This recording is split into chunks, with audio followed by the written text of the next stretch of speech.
예, 상승미수의 똑똑한 돈 시간인데요. 경제 이슈들 저희가 한번 얘기를 해보도록 하겠습니다. 요즘에 포털 사이트에 올라온 기사들이나 아니면 경제 관련 이슈들 보시다 보면 달러 관련해서도 이야기가 종종 나오고 있습니다. 그러니까 미국의 기업들 실적은 좋은데 여전한 강달러가 좀 부담이다 계속 얘기를 하고 있고, 이 와중에 트럼프 대통령은 사실 취임 초기부터 계속 좀 약달러로 가야 된다 압박을 하고 있는 상황이죠. 오죽하면 FOMC 의장에게까지 계속 좀 압박을 가하고 있는 상황인 건데요.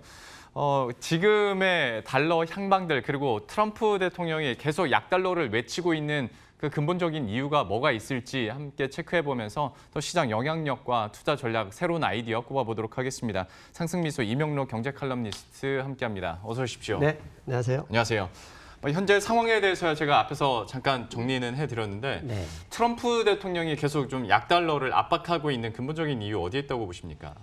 예, 먼저 트럼프 대통령이 작년 1월이죠. 2018년 1월 관세 분쟁을 꺼내들었던 이유를 먼저 확인해 볼 필요가 있습니다. 예.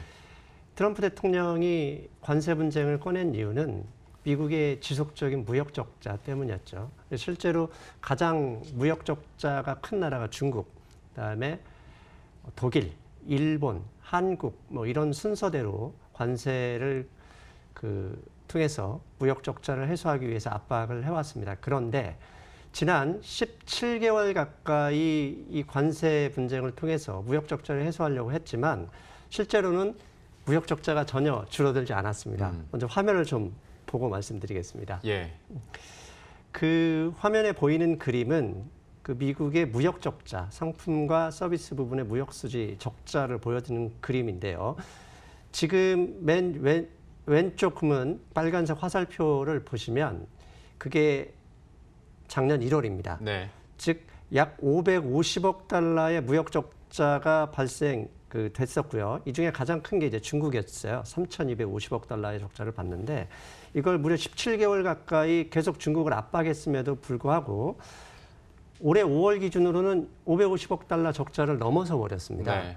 즉 관세 분쟁을 통해서 무역 적자를 줄이기 위해서 17개월을 노력했지만 전혀 효과를 보지 못했다. 네. 이러기 때문에 미국 국내 여론에서 야 중국만 가지고 그다음에 전 세계 관세 분쟁을 통했지만 효과가 없는 거 이거 잘못된 거 아니냐라는 이런 반성의 의견이 있었습니다. 그런데 때마침 지난주에 IMF에서 보고서가 하나 나왔습니다. 즉 무슨 얘기가 나왔냐면 달러 가치가 6에서 12% 정도 고평가되어 있는 거다. 예. 그리고 2주 전부터 미국의 이제 실적 발표, 기업들의 실적 발표가 있었는데 예. 미국 기업의 실적이 2분기에 그렇게 좋지 않았습니다. 네. 근데 여러 가지 이유 중에 기업들이 내세웠던 이유 중에 가장 큰 게 달러 가치가 강했었다. 네. 이 달러 강세 때문에 현재 미국의 기업들이 적자를 보고 있고 그 적자가 누적되면 당연히 국가적으로도 무역 적자가 되겠죠. 예. 그런 것 때문에 어떻게 보면 트럼프 대통령은 울고 싶은데 뺨 맞는 격으로 예. 관세 분쟁에 효과가 없는 상황에서 또 하나의 재료가 나타난 거죠. 그게 예. 뭐냐면 달러 약세, 즉 달러 약세를 통해서 관세 분쟁과 플러스하게 되면 무역 적자를 줄일 수 있다. 이런 이제 논리가 딱 나오게 된 시점이 돼버린 거죠. 그러니까 단순하게 생각해서 그러면 지금으로서 관세를 팍 더 올리든지 예. 금리 인하를 해서 달러 가치를 확 떨어뜨리든지 네. 아니면 둘 다 하든지 뭐 네. 트럼프 대통령은 계속 그걸 주장하고 있는 건데 네.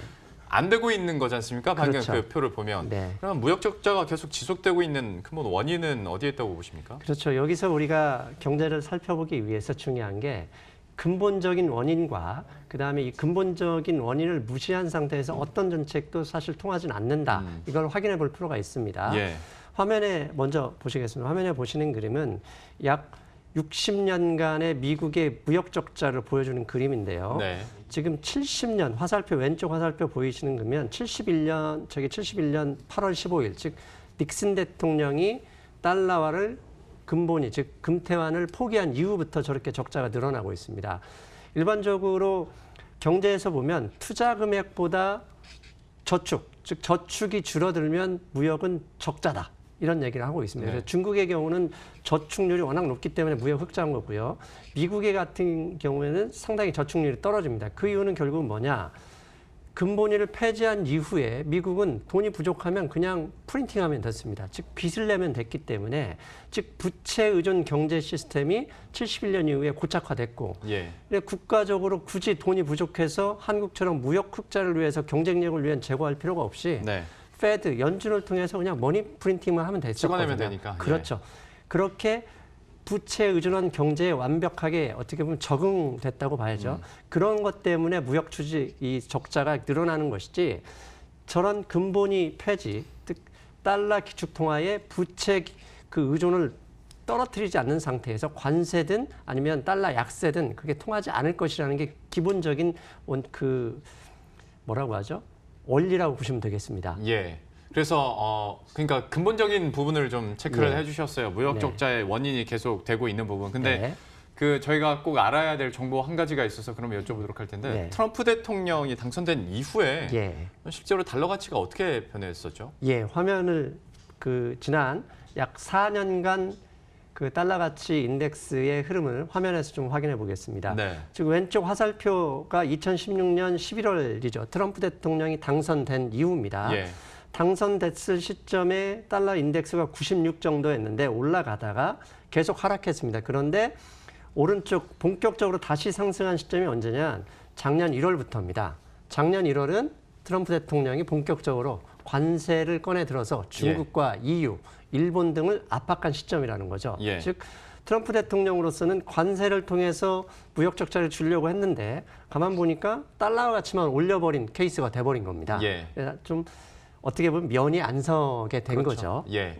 그리고 하필 이제 또 저 와중에 네. 금리 인상 기조도 함께 맞부딪히다 그렇죠. 보니까 예, 맞습니다. 더 오히려 트럼프가 원하는 반대 방향으로 달러가 가는 그렇죠. 예, 그 현상이 나타나 네. 버렸잖아요. 이런 현상이 또 왜 일어났는지도 나름대로의 뷰가 있을 것 같으세요. 예.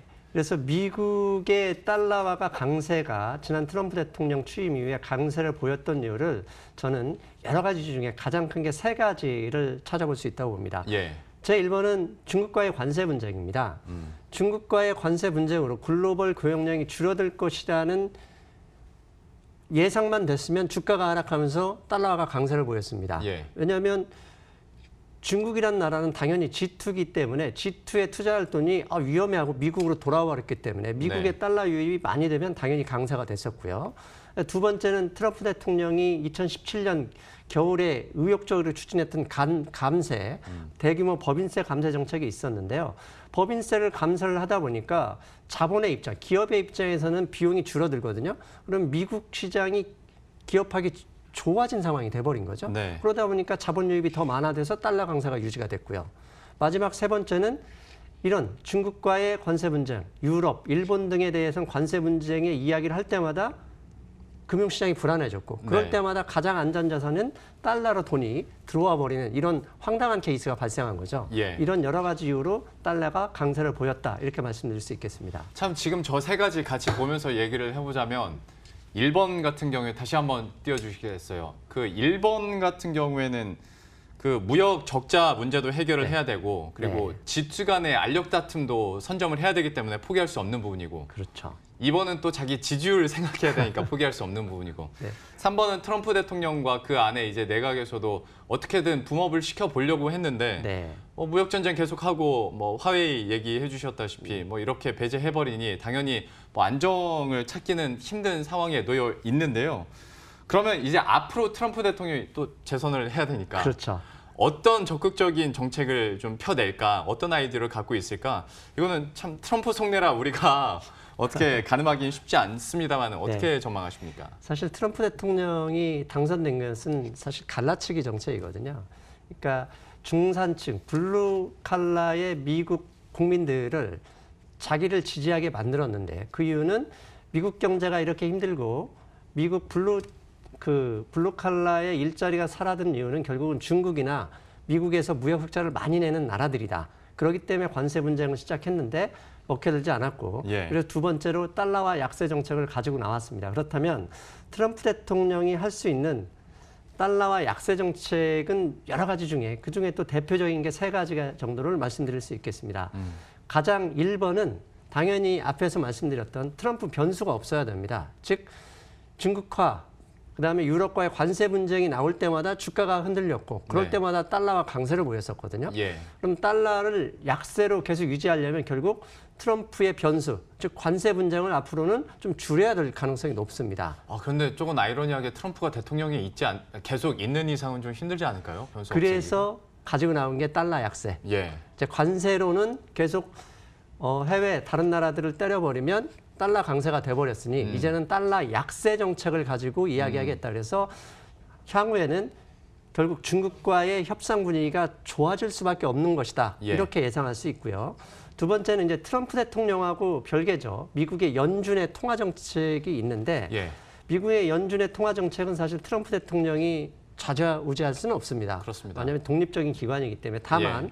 지난 몇 개월 동안 하는 것처럼 계속 파월 의장을 압박하고 최근에 공석이 든 두 자리의 연준 이사 자리를 트럼프가 원하는 그런 의견을 가진 사람들을 노미네이트 했죠. 그런 것처럼 그런 뭐 파월 압박, 그다음에 연준 이사진의 교체 등을 통해서 연준의 완화된 통화 정책을 기대할 수 있죠. 그 예. 완화된 통화 정책이라면 당장이 7월 달에 예상되는 금리 인하, 그다음에 9월까지 예상되어 있는 매월 500억 달러 정도를 지금 양적 축소하고 있거든요. 예. 그 부분에 대해서도 조만간 양적 완화 축소를 중단하거나 여차하면 반대로 양적 완화를 다시 한번 실시할 가능성도 있다. 이렇게 말씀드릴 수 있고요. 예. 이제 트럼프 대통령이 그 재정부를 움직여서 직접 할 수 있는 정책이 이제 재정 정책입니다. 재정 정책이라고 하면 인프라 투자나 아니면 적극적으로 저축률을 미국의 저축률을 더 감소시키게 되면 그 돈이 결국은 쓰여지고 그렇게 되면 달러 약세를 유지할 수 있는 거거든요. 예. 그다음에 지금 민주당 일각에서 이야기하고 있는 현대통화이론 MMT, 즉 부채 한도 문제가 이달 25일까지 결정이 돼야 되는데 예. 그런 부채 한도 문제를 좀 더 과감하게 열어버리면 달러 약세를 추진할 수가 있습니다. 예. 이런 정책은 결국 어떻게 보면 주식시장이 좋아하는 변수들이 되겠죠. 그렇죠. 네. 지금 일본 같은 경우에는 근데 중국과의 관계가 얼마나 빠르게 개선될지는 좀 미지수긴 한데 예. 이번은 충분히 가능성이 있어 보입니다. 네, 추가 금리 인하도 지금 얘기가 나오고 있는 상황이니까요. 3번 예. 같은 경우에는 여전히 미국 재정 적자가 좀 심해서 네. 얼마나 적극적으로 펼칠 수 있을지는 한번 보긴 해야겠습니다만은 그렇다면 어쨌거나 재선 전에 트럼프가 저 상황들을 예. 생각하고 정책을 펴 나간다면 네. 달러가 다시 밑으로 꺾일 가능성이 그만큼 커지는 거 아니겠습니까? 그러면 투자 전략적인 측면에서 우리는 이걸 어떻게 활용해 볼 수 있을까요? 그렇죠. 이게 보면 과거처럼 일본의 엔화를 옛날에 85년대 플라자 합의처럼 이렇게 누를 수가 있는 구조가 아닙니다. 네. 왜냐하면 달러와 인덱스에서 과거에는 마르크화나 뭐 프랑스의 그 당시에 프랑스 통화, 엔화가 핵심이었지만 지금은 유로화로 하나로 통합이 돼버렸고요. 그다음에 위안화, 이게 미국의 말을 쉽게 듣지 않는 중국의 위안화가 있기 때문에도 쉽지 않습니다. 그렇다면 결국은 통화 정책과 재정 정책을 적극적으로 할 수밖에 없을 가능성이 높고요. 그러면 유동성이 풍부해진다는 얘기거든요. 유동성이 풍부해지면 당연히 미국의 주식시장엔 상당히 기회가 될 수도 있다. 그러면 투자 전략, 이게 좀 더 구체적으로 나와야 될 텐데 예.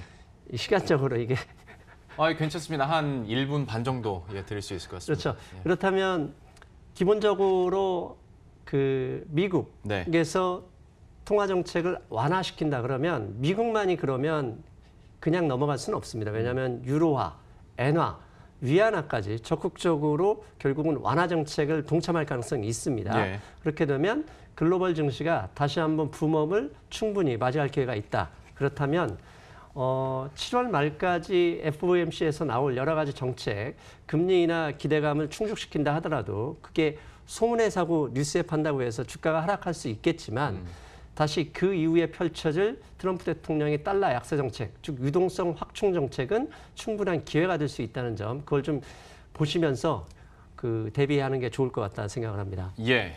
약달러가 왔을 때 가능한 그리고 한 발짝 빠른 투자 전략 아이디어에 대해서 함께 살펴봤고요. 여러 가지 시나리오와 또 변수들을 제시를 해줬기 때문에 여기에 따라서 앞으로 실제로 나오는 뉴스들도 저희가 눈여겨보도록 하겠습니다.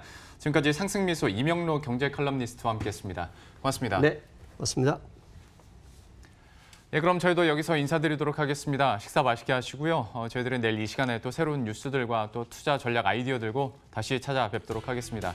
시청해주신 여러분 고맙습니다.